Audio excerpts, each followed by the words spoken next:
Welcome to a brand new week in Topps Project 70. This week we're going to be covering cards 442 through 461. For me, it is an absolutely perfect way to end the week in Project 70. And it looks like we can put the Sammy Sosa experiment to bed in Project 70. Someone as colorful as Distorted cannot move the needle with Sosa. That one comes in just over 1,061 copies sold last week, meaning through 2 releases, he is averaging just over 800 cards per release. But welcome back to my channel. My name is Chris, otherwise I'm on Twitter, and Instagram is at CRT_Sportscards, and the website, which has been recently redesigned and relaunched, is my website for Project 70. It's simply CRTSportscards.com, and I'm very, very happy with the results of the website redesign. There are, of course, a few things that need to be updated and need to work through, a few links not working, maybe dead links here and there, but definitely check it out. It's greatly going to enhance the user experience, and it's going to make the set that much greater. So check it out tonight, CRTSportscards.com. And now, before we get too far down the path of the cards that released today, I do want to let you know that Chuck Styles, as of today, has released on his website, Art of Chuck Styles, the Andrew McCutcheon, the Uncle Larry, as a signed artist autograph. And there's copies online right now that are out of 10 for just $99. So definitely check out the website if you're a fan of Chuck Styles and Andrew McCutcheon. But now, what happened today in the set overall? Of course, it's Monday, which means Topps gave us a ton of print runs from last week. The leader in the clubhouse last week was that Andrew Thiel Shohei Ohtani. Over 4,300 copies sold, so that's a very, very strong number considering the day and age we are in Project 70. And also, the Mookie Betts fatigue is real. Can you believe that Ron Darling by Claw Money actually outsold that Morning Breath Mookie Betts? Granted, that was a Red Sox Mookie Betts. I am just stunned that that card came in under 700, 667 to be exact. And so, if you thought maybe that was because there's some Mookie Betts fatigue, the Quicks, the third Mookie Betts, even though I don't think that Mookie Betts by Quicks was one of Quicks' best work, when you think about the recent trajectory of their set, that number comes in 1.3K. So it's hard to say, are people fatigued of Mookie Betts, or are people just done with Mookie Betts as a Red Sox and only want to see him as a Dodger going forward? But now, what happened with Mookie Betts last week when it came to 3 releases in a 20-card run? This opens up for me a very, very big concern as we approach the 50% mark in the set. After today's releases, we're just over 43% there. We have 3.5 weeks to go before we hit that 50% mark.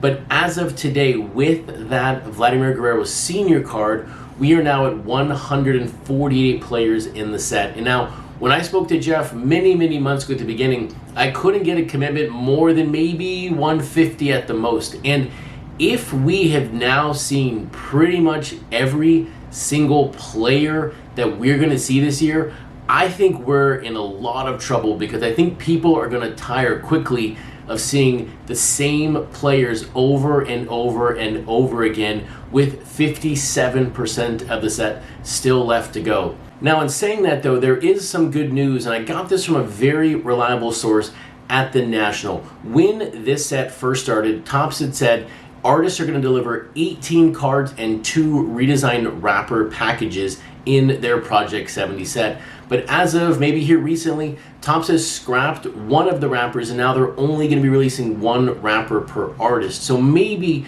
of those 51 new cards or new players we're going to see, maybe 25, 26, maybe 30 would be of a player that maybe we were not going to see originally. So hopefully we get closer to 200 or 250. I don't think 250 is realistic, but if we got to 200, that would average about 5 cards per player. I think that's a really good number, but we'll worry about all of that here in the near future. I still think those wrapper cards print runs are going to be very, very low, but we'll see how they go. What released today in Project 70? On Monday, we had Natural release Fernando Tatis Jr. We had Futura release that Vladimir Guerrero senior card. We also had New York Nico with Aaron Judge, and then we had Aussie Smith by the Sioux Surgeon. But now on that Fernando Tatis Jr. by Natural, this is the 13th Tatis card and the 17th Padre in the set. This is also a dual release day for 1999 Topps. Futura also used that in that Guerrero. But there are a couple things of note here with this Natural card. This, from a set perspective, this now connects 4 different cards together. From left to right here, you have that Fernando Tatis Jr. Then you have Hank Aaron.